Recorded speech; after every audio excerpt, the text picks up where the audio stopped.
ગુજરાત આઈટીના ક્ષેત્રમાં સૌથી પછાત રાજ્ય રહ્યું છે.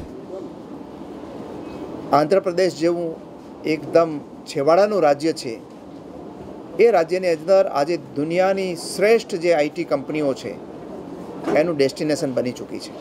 જ્યારે ગુજરાતમાં એક સમ ખાવા પૂરતી પણ મલ્ટીનેશનલ આઈટી કંપની આવી નથી.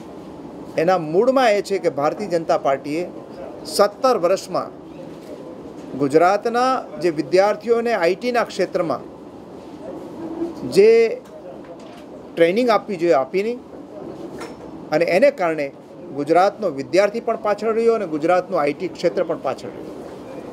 કોંગ્રેસ પક્ષે નક્કી કર્યું છે કે BA થયેલો હોય, BCom થયેલો હોય, કોઈ પણ વિદ્યાશાખાનો વિદ્યાર્થી કે વિદ્યાર્થીની હોય, એના હાથની અંદર લેપટોપ હોવું જોઈએ, આઈટીમાં નિષ્ણાત હોવો જોઈએ, અને એને કારણે એની જે નોકરી મેળવવાની ક્ષમતા છે એમાં એના દ્વારા જ વધારો થઈ શકે એમ છે. એટલે કોંગ્રેસ પક્ષની સરકાર 2012 પછી જે અસ્તિત્વમાં આવવાની છે એ તમામ વિદ્યાર્થીઓના હાથમાં વિનામૂલ્યે લેપટોપ આપીશું, અને એના માટેનું રજિસ્ટ્રેશન, ઓનલાઈન રજિસ્ટ્રેશન આજથી કોંગ્રેસની વેબસાઇટ ઉપર શરૂ થયું છે. અને એ વેબસાઇટની અંદર જેટલા વિદ્યાર્થીઓ કે વિદ્યાર્થિનીઓએ રજિસ્ટ્રેશન કર્યું હશે એમને એમાંથી ડ્રો કરીને દરેક રિજિયનના વિદ્યાર્થીઓ પસંદ કરીને 50 જેટલા વિદ્યાર્થીઓને અમે ફ્રી લેપટોપ આપીશું. એમાંથી 50% જે છે એ વિદ્યાર્થીઓને લેપટોપ આપવાની યોજના અમે બનાવી છે અને એને આજથી ખુલ્લી મૂકી છે.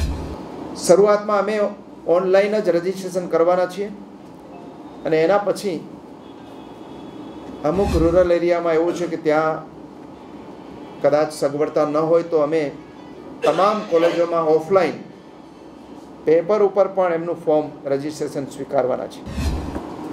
આજે આ ફ્રી લેપટોપ આપવાની એક સેમ્પલના રૂપમાં અમે જાહેરાત કરીએ છીએ કે કોંગ્રેસ પક્ષ 50 આપશે અત્યારે, અને ભવિષ્યમાં તમામ 12મા ધોરણ પછીના ડિગ્રી ડિપ્લોમાના વિદ્યાર્થીઓને અમે આ ફ્રી લેપટોપ આપવાના છીએ. મને વિશ્વાસ છે કે કોંગ્રેસ પક્ષનું જે આ પગલું છે એ ગુજરાતના યુવાનોને એના એજ્યુકેશનમાં વેલ્યુ એડિશન, મૂલ્યવર્ધિતા લઈ આવશે.